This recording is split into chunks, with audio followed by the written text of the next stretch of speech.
امام حسین کی مظلومیت سنا کے لوگوں کو اس طرح کا کر دیا جاتا ہے، یہ انداز بتایا جاتا ہے کہ شاید واقعہ کربلا رونے دھونے کا نام ہے، حالانکہ بات یہ نہیں ہے۔ یزید کی لشکر جو امام حسین کے مقابلے میں آیا، امام حسین کے لشکر کی تعداد 72 تھی، تو یزید نے 22,000۔ مجھے بتائیے 72 کا 22,000 سے کوئی مقابلہ ہوتا ہے؟ عمر بن سعد نے پھر عبید اللہ ابن زیاد کو لکھا کہ 22,000 بندے تھوڑے ہیں، کچھ بندے زیادہ بھیج۔ تو عمر بن سعد کو عبید اللہ ابن زیاد کہنے لگے کہ تو پاگل تو نہیں ہو گیا، 72 کے لشکر کا 22,000 بھیجا، اور کتنا بھیجو؟ تو اس نے کہا تمہیں یہ نہیں پتا یہ لوگ کون ہیں؟ یہ مولا علی شیر خدا کی اولاد ہے، ان میں ایک ایک شخص ایسا ہے جو 1,000 کے مقابلے میں لڑنا جانتا ہے۔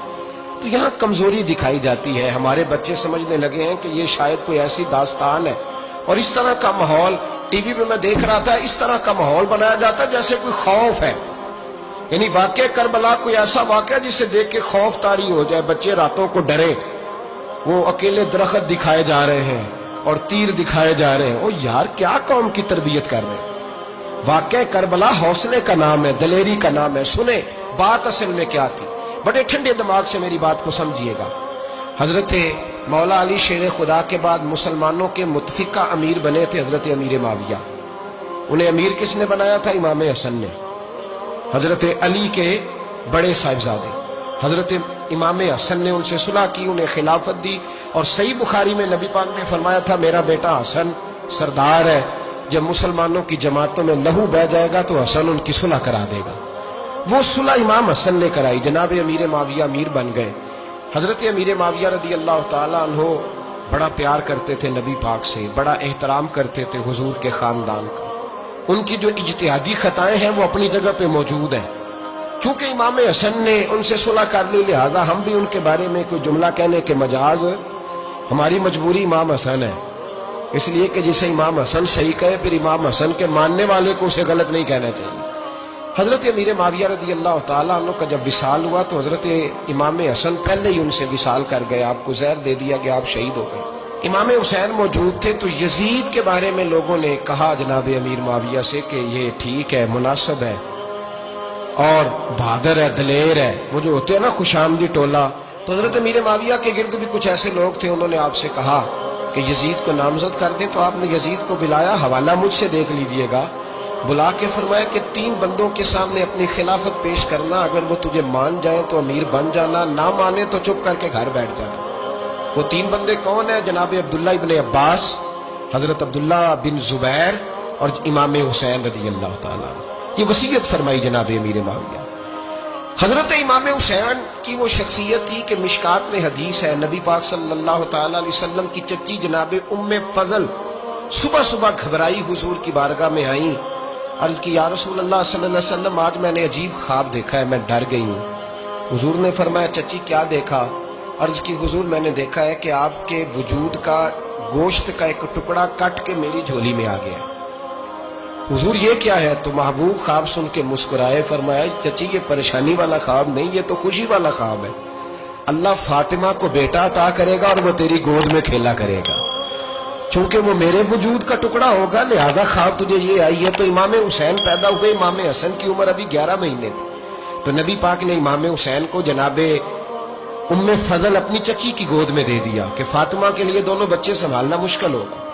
وہ خواب اس طرح پوری ہوئی۔ امام حسین سے حضور نے بڑا پیار کیا، بڑی محبت فرمائی نبی پاک سے۔ کچھ حدیثیں میں نے جمعے میں عرض کی تھی، حضرت ابو ہریرہ رضی اللہ تعالیٰ عنہ کہتے ہیں یہ واحد بچہ تھا حضور کے گھرانے کا کہ میں نے دیکھا کہ نبی پاک صلی اللہ علیہ وسلم بیٹھے تھے تو یہ حضور سے کہہ رہے ہیں، نبی پاک سے، کہ نانا جی اٹھ کے کھڑے ہو۔ کہتے حضور کھڑے ہو گئے، تو کہنے لگے میں نے آپ کے برابر جانا ہے۔ بچے جو مرضی ضد کر لیتے ہیں نا، قد چھوٹا تھا، عمر 7.5 سال تھی، کہنے لگے نانا میں نے برابر جانا ہے۔ تو نبی پاک صلی اللہ علیہ وسلم نے ہاتھ پکڑ لیے، فرمایا چل پھر ہو جا برابر۔ تو حضرت ابو ہریرہ کہتے ہیں انہوں نے حضور نے ہاتھ پکڑے، اوپر کھینچا تو امام حسین نے پہلے اپنے پیر حضور کے گھٹنوں پہ رکھے، پھر نبی پاک کے سینے پہ رکھے، اور جب ان کا قد سر تھوڑا سا حضور سے اونچا ہو گیا تو محبوب فرمانے لگے چل بس کر، تو نے تو کہا تھا آپ کے برابر ہونا ہے، تو اوپر نکل گیا ہے، چل بس کر۔ فرماتے پھر امام حسین نے زبان باہر نکالی تو محبوب ان کی زبان چوسنے لگے، پھر ساتھ لٹا لیا اور انہیں سونگنے لگے. تو میں نے عرض کی حضور آپ حسین کو سونگتے کیوں ہیں؟ تو فرمایا ابو ہریرہ مجھے حسین کے وجود سے جنت کی خوشبو آتی ہے، مجھے حسین کے وجود سے جنت کی. ایک دن حضور گزر رہے تھے. اصل اس طرح تھا کہ یہ نبی پاک کا حجرہ تھا. جن لوگوں کو اللہ نے مدینے کی زیارت کرائی ہے وہ جان سکتے ہیں نبی پاک کا حجرہ تھا. تو حضور کے حجرے کی اس جانب یعنی مسجد کی جو بالکل سیدھ ہے اس کی بیک میں سیدہ فاطمہ رہتی. تو حضور اکثر نہ نماز کے لیے جب نکلتے تو حضرت فاطمہ کے حجرے کے پاس سے ہو کر دوبارہ محراب میں جاتے. محبوب حجرے کے پاس سے گزرے تو امام حسین رو رہے تھے. تو حضرت فاطمہ نے کسی بات میں جھڑک دیا تو امام حسین رونے لگے. تو نبی پاک نماز کے لیے گئے تو واپس لوٹ آئے اور واپس تشریف لا کے کہا فاطمہ حسین کو کیا ہوا؟ عرض کی یا رسول اللہ تنگ کر رہے تھے میں نے ڈانٹ دیا ہے. کیا خوبصورت جملے ہیں حدیث پاک میں. سرکار نے فرمایا فاطمہ اس کو حسین کو نہ رونے نہ دیا کر، یہ جب روتا ہے نا تو میرے دل کو تکلیف ہوتی ہے. تو بی بی صاحبہ کہتی ہیں یہ حکم آیا نبی پاک کا میرے نام، پھر میں نے ڈانٹنا چھوڑ دیا. یہ ان کے فضائل تھے کم. ان کی تربیت خود نبی پاک نے فرمائی، خود ڈیوٹی. میں کسی منطق کا میں اب تو اللہ تعالیٰ معاف کرے، پہلے ہم لوگوں کو کہتے تھے فلانی مجلس میں نہ جانا فلانی، اب تو مصیبت بن گئی ہے، جانے کی ضرورت نہیں، ہر شے موبائل میں آ گئی. مجھے بھیجتے ہیں کہتے ہیں حضرت صاحب یہ ذرا سننا، یہ ذرا سننا. کل کراچی سے کچھ مہمان آ گئے اور بچوں نے وہ کلپ سنبھال کے یہ مولوی دیکھو کیا کہتا ہے. اب آیتیں پڑھی جا رہی ہیں قرآن پاک کی، اتنا ٹکڑا یہاں سے لیتے ہیں اتنا ٹکڑا یہاں سے لیتے ہیں اور ملا کے پتہ نہیں کون سا مکسچر بنا رہے ہیں. کسی آیت کا ترجمہ نہیں، کوئی واضح حدیث نہیں. ایسے ہوا ہوگا پھر اس کو اس سے جوڑ لیں تو کیا بنتا ہے، اتنی جمع کر. یہ کون سا دین ہے جو توڑ مروڑ کے بیان کر رہے ہیں؟ کون سا مذہب ہے؟ دین تو واضح کھلی کتاب ہے. اب ہمارا یہ شوق ہے، ہم ہر تماشا دیکھنا چاہتے ہیں. ہم اپنے لوگوں کی قدر نہیں کرتے اور بڑی بڑی دور جا کے ہم غلط معاملات میں جاتے ہیں، پھر ذہن ہمارے شکوک کا شکار ہوتے ہیں. ہمیں سمجھنا چاہیے کوئی ایسی کسی دلیل کی ضرورت نہیں ہے. جب ان کے واضح چیزیں ان کی کتابیں موجود ہے، حدیث میں موجود ہے، قرآن مجید میں ان کے فضائل کھل کے موجود ہے تو دور جانے کی کیا ضرورت. حضور ان کی ٹریننگ کراتے تھے. پہلی بات تو یہ ہے کہ نبی پاک نے دعا مانگی تھی یا اللہ میرے گھر والوں کو زیادہ روزی نہ دینا، انہیں ایک وقت روٹی دینا ایک وقت کی بھوک دینا. یہ جو 10 دن کربلا میں انہیں ٹینشن نہیں نہ ہوئی، انہیں عادت تھی فاقہ کرنے، انہیں 3 دن وصلی روزے رکھنے کی عادت تھی. پہلی بات. دوسرا یہ کہ جہاد کی تربیت حضور خود کراتے. حضرت فاطمہ زہرا کہتی میں پردے کے پیچھے دیکھ رہی تھی، نبی پاک نے امام حسن اور حسین سے فرمایا چلو میرے سامنے کشتی لڑو. تو دونوں حضرات آپس میں جب کشتی لڑنے لگے تو نبی پاک نا امام حسن کو کہتے ہیں حسن حسین کو ٹانگوں سے پکڑو، حسن حسین کو پیچھے سے پکڑو. جب نبی پاک بار بار امام حسن کو بتا رہے تھے تو سیدہ پیچھے سے بول پڑی، کہنے لگی یا رسول اللہ آپ چھوٹے کو بتائیں آپ بڑے کو بتا رہے ہیں. بڑا تو پہلے 11 مہینے بڑا ہے تو آپ چھوٹے کو بتائیں بڑے کو بتا رہے.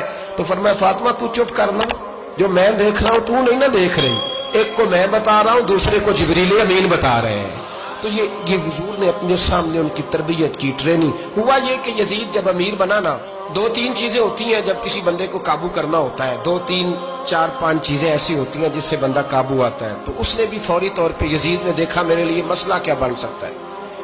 ولید بن عتبہ اس وقت مدینے کا گورنر تھا. یزید نے اس کو خط لکھا کہ امیر عرب کا رواج آج بھی ہے کہ جب تک نئے خلیفہ کی بیعت نہیں ہو جاتی پرانے کے انتقال کی خبر ہی نہیں دیتے، اس کو رکھے رکھتے ہیں. یہ ان کا طریقہ ہے. وہ کہتے ہیں کہ ولی عہد اچھی طرح قبضہ کر لے پھر بتائیں. حضرت امیر معاویہ کا وصال ہو گیا، بتایا نہیں. یزید نے اب کیا کیا، کیونکہ بڑا چلاک آدمی تھا، بڑا شاطر تھا، بڑا تیز تھا، اس نے ولید کو خط لکھا. کہنے لگا کہ فوری طور پہ عبداللہ ابن عباس کو بلاؤ اور اسے کہو میری بیعت کریں. یہ جو بیعت ہوتی تھی نا یہ بھی سن لے کیا ہوتی تھی. یہ بیعت حلف ہوتا تھا کہ میں اللہ رسول کے نام پہ حلف دیتا ہوں کہ میں یزید کی اطاعت کروں گا، میں اس کے خلاف کوئی بغاوت نہیں کروں گا. یہ بیعت لوگ سمجھتے ہیں کہ بس ہاتھ پکڑنے کا نام بیعت تھا. اس بیعت کا متبادل جمہوری ملکوں کے اندر ووٹ آیا ہے تو کہا بیعت کرے. حضرت عبداللہ ابن عباس کو بھی بلاؤ، عبداللہ بن زبیر کو بھی بلاؤ، امام حسین کو بھی بلاؤ. امام حسین آدھی رات کے وقت بیٹھے تھے مسجد نبوی میں، چونکہ 5 نمازوں کی آپ امامت کرتے. امام حسین نماز پڑھا کے عشاء کی بیٹھے تھے. جناب عبداللہ بن زبیر. عبداللہ بن زبیر کون تھے؟ یہ نبی پاک صلی اللہ علیہ وسلم کی پھوپھی پوتے تھے اور جناب صدیق اکبر کے نواسے تھے، حضرت عبداللہ بن زبیر. اور جناب زبیر بن عوام عشرہ مبشرہ صحابی ہیں، ان کے بیٹے تھے. بہت زیرک آدمی تھے، یہ بھی امام حسین کے پاس بیٹھے تھے. عبداللہ ابن عباس بھی تھے جو حضور کے چچا کے بیٹے ہیں، اس امت کے پہلے مفسر ہیں قرآن پاک. یہ لوگ بیٹھے تھے تو ولید نے ایک بندہ بھیجا، اس نے آ کے کہا جناب آپ کو گورنر صاحب نے بلایا ہے. تو عبداللہ بن زبیر کہنے لگے حسین اس وقت بلانے کی بات سمجھ میں نہیں آئی. تو امام حسین بڑے بصیرت والے تھے، اللہ نے بصیرت دی تھی. کہنے لگے عبداللہ آپ کو سمجھ نہیں آئی، مجھے سمجھ آ گئی ہے، امیر معاویہ وصال کر گئے اور یہ ہمیں جو بلایا گیا ہے نا، یہ یزید کی بیعت کے لیے بلایا گیا ہے. تو کہا پھر آپ آدھی رات کو نہ جائیں، آپ کے لیے خطرہ ہوگا. تو امام حسین فرمانے لگے خطرہ حسین کو نہیں ہوتا. نہیں کہا پھر بھی آپ مہربانی کریں ذرا احتیاط سے جائیں. تو جناب عبداللہ ابن زبیر نے، عبداللہ ابن عباس نے 14 بندے نیزے دے کے، تلواریں دے کے امام حسین کے ساتھ بھیجے اور کہا کہ امام حسین اگر اس نے کوئی غلط ملت بات کی نا، زبردستی بیعت کرنے کا کہا، تو آپ بس کوئی ایک بات اونچی آواز میں کر دینا، یہ سپاہی پیچھے آ جائیں گے. امام حسین ان 14 بندوں کو لے کے گورنر ہاؤس پہنچ گئے. جب آپ وہاں پہنچے اس نے بتایا، اس نے کہا جی حضرت امیر معاویہ انتقال کر گئے اور آپ نے یزید کی بیعت کرنی ہے. تو امام حسین فرمانے لگے میں چھپ کے بیعت نہیں کروں گا، مجمع لگاؤ، جمعے والے دن اعلان کرو. جو طریقہ ہے حضرت ابوبکر صدیق کا، جو طریقہ ہے حضرت عمر فاروق کا، جو انداز حضرت عثمان غنی کا ہے، جو مولا علی کا ہے، سرے عام اعلان کرو. اگر ساری دنیا یزید کی بیعت کرے گی تو میں بھی تیار ہوں. تم مجھ سے بیعت لے کے پھر لوگوں کو بتانا چاہتے ہو کہ حسین بیعت ہو کر رہے ہیں تو تم کیوں نہیں کر رہے؟ میں عام آدمی نہیں ہوں، لہذا چھپ کے بیعت نہیں کرتا. جب یہ بات کی نا تو ولید بڑا نرم دل تھا اور امام حسین کی شان کو جانتا تھا. وہ جانتا تھا یہ نبی پاک کا خاندان ہے. اس نے کہا جی مجھے تو حکم تھا، باقی آپ حضور کے نواسے ہیں، میں کر کچھ. وہاں ایک بڑا بدبخت شخص بیٹھا تھا، عبد الملک بن مروان. وہ ولید سے کہنے لگا کہ اگر حسین آج تمہارے ہاتھ سے نکل گئے تو تمہارے لیے بہت بڑا مسئلہ کھڑا ہو جائے، انہیں جانے نہ دینا، یا بیعت کراؤ یا ان سے کہو جنگ کے لیے تیار ہو. تو امام حسین رضی اللہ تعالیٰ عنہ کے کانوں میں آواز گئی تو فرمانے لگے ابن مرجانہ، اگر تیرے اندر جرت ہے تو آ سامنے حسین کے، اس کے کانوں میں باتیں نہ کر، کانا پھوسی نہ کر، باہر آ میدان میں، شرارت نہ کر، باہر آ، میں تمہیں ابھی بتاتا ہوں کہ حسین سے مقابلہ کرنے کا انجام کیا ہے. یہ کہہ کہ امام حسین باہر نکلے، اپنے بھائی محمد بن انفیہ کو بلایا، عبداللہ بن زبیر، عبداللہ ابن عباس، ڈھیر سارے لوگ اکٹھے ہو گئے. فرمایا یہ معاملہ ہے، اب کیا کرنا ہے؟ تو وہ کہنے لگے حضور وقت ابھی مناسب نہیں ہے، آپ اس طرح کریں یہاں رکے، ہم مکے سے، عراق سے، کوفے سے لوگوں کو بلاتے ہیں، یہاں ایک بڑی مجلس مشاورت قائم کرتے ہیں. امام حسین فرمانے لگے اگر تم مشاورت قائم کرو گے تو ولید اور عبد الملک بن مروان وہ تو جنگ کرنے کو تیار ہے، اور نبی پاک نے فرمایا ایک مینڈا ہوگا جس کی وجہ سے مدینے کی گلیوں میں لہو بہے گا. فرمانے لگے میں وہ بکرا، وہ مینڈا نہیں بننا چاہتا. کہا پھر آپ کیا کریں گے؟ تو امام حسین رو پڑے، فرمانے لگے میں مدینہ چھوڑ جاؤں گا لیکن مدینے کی حرمت پامال نہیں ہونے دوں گا. امام علی مقام آدھی رات کے وقت نکلے. سیدہ فاطمہ کا دروازہ ایک اس دن تھا جس دن حضرت مولا علی کوفے چلے گئے، اور دوبارہ آج تالا لگا جب امام حسین نکلے. آپ جنت البقیع کے پیچھے کھڑے ہو کے حضور کا روزہ دیکھنے لگے.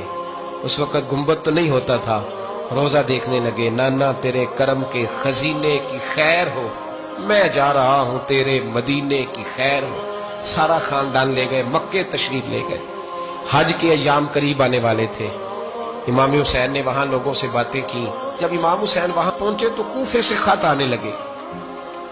کوفہ حضرت علی کا دارالخلافہ تھا، وہاں آپ کے محبین، پیار کرنے والے ڈھیروں تھے. انہیں خط لکھے کہ حضور آپ چپ کر کے بیٹھے ہوئے ہیں اور ہمارے اوپر یزید مسلط ہو گیا ہے. آپ اگر میدان میں نہیں نکلیں گے، آپ نہیں آئیں گے تو ہم اللہ کی بارگاہ میں شکوہ کریں گے کہ کوئی ہماری کمان کرنے کو تیار ہی نہیں ہوا. اور وہ خط 1 2 3 نہیں آئے، وہ خط اتنے تھے کہ 3 بوریوں میں بھرے تھے امام حسین، 3 بوریوں میں. اب مجبوری ہو جاتی ہے، حق کے لیے کئی دفعہ بات کرنا مجبوری ہوتی ہے، اگر نہیں کرے گا تو پھر اس کو بھی قبر میں جواب دینا پڑے گا. امام علی مقام رضی اللہ تعالیٰ عنہ نے مکے میں اب لوگوں کو جمع کیا مشورے کے لیے. ہر بندے نے کہا حضور وہ بلا تو رہے ہیں پر اپنے وعدوں کے پکے. کہا حضور وہ پکے نہیں، آپ نہ جائیں. ہر بندے نے کہا حالات ٹھیک نہیں, حالات گراؤنڈ ریالٹی صحیح نہیں. یہی مشورہ آج بھی ہر بندہ دیتا ہے, ابھی حالات نہیں. اتنے خراب حالات کبھی نہیں ہوئے تھے جتنے امام حسین کے دور میں تھے. لیکن فرمایا میں دین کے خلاف غلط حکمران کو مسلط ہونے کی اجازت, بول کے بتائیے, بول کے, غلط حکمران کو مسلط ہونے کی اجازت, مزاحمت کروں گا, مخالفت کروں گا. امام کہنے لگے کوئی بات نہیں, وہ میرے ساتھ چلے نہ چلے لیکن میں کوفے جاؤں گا. وہ لوگ میرے ساتھ کھڑا ہونے کو تیار ہے تو وہ جھوٹ ہے یا سچ ہے, پر میں چلوں گا. جب امام علی مقام نے اصرار فرمایا تو جو آپ کے قریبی صحابہ کرام کی اولادیں تھی ساری, یہ بھی اب بیماری ہے. کچھ لوگ کہتے ہیں جی صحابہ نہیں ساتھ چلے, تو میں کہتا ہوں اہل بیت نبوت کے تو کل افراد 21 تھے, تو 72 میں باقی اولادیں کس کی تھی؟ وہ ساری صحابہ کی اولادیں تھیں. وہ سارے, پتہ نہیں کیوں اس طرح کا فلسفہ بیان کیا جاتا ہے جس میں حالات خراب ہو. حضرت سیدنا امام علی مقام کو جب بہت زیادہ کہا گیا نا, تو امام حسین رضی اللہ تعالیٰ انہوں نے فرمایا چلو میں ایک کام کرتا ہوں, مسلم بن عقیل کو بھیجتا ہوں. حضرت علی کے بھتیجے ہیں, امام حسین رضی اللہ تعالیٰ عنہ کے چچا کے بیٹے ہیں, حضرت عقیل کے صاحبزادے مسلم بن عقیل. بڑے سمجھدار آدمی تھے, معاملہ فہم تھے, بڑے جری تھے. اتنا زبردست مشورہ کم لوگ دیتے ہیں جتنا حضرت مسلم بن عقیل دیتے تھے. ان کو بھیجا گیا کوفے. اب اس میں بڑی تفصیل ہے, وہ اپنے 2 بچے بھی لے گئے. جب وہ کوفے پہنچے نا, تو کوفے پر جناب نعمان بن بشیر کی حکومت تھی. آپ گورنر تھے اور اہل بیت سے بڑی عقیدت رکھنے والے, نرم رویہ. عبید اللہ ابن زیاد کوفے کا گورنر نہیں تھا, یہ کسی اور علاقے کا. جب آپ وہاں پہنچے تو نعمان بن بشیر نے دیکھا کہ حضرت مسلم بن عقیل آئے ہیں, تو لوگ دوڑے ان کی بیعت کرنے, بھاگے. اتنے لوگ جمع ہوئے کہ ایک دن میں 17,000 آدمی نے بیعت کر لی. کتنے بندے جی؟ 17,000 آدمی ایک دن آیا. اب وہ جو امام مسلم بن عقیل کے وہاں نعرے لگانے والے تھے, کہنے لگے حضور یہ پہلے دن کی کارکردگی ہے, 2-4 دن میں دیکھیے کیا ہوتا ہے. 2-4 دن میں کیا ہوا, 40,000 آدمی نے بیعت کر لی. اب وہ 40,000 بندہ تیار ہو گیا. ادھر سے جو یزید کے وفادار تھے انہوں نے خط لکھا یزید کو کہ تو نے بڑا نرم آدمی گورنر بنایا ہے, اور 40,000 بندہ چلا گیا حسین کی طرف.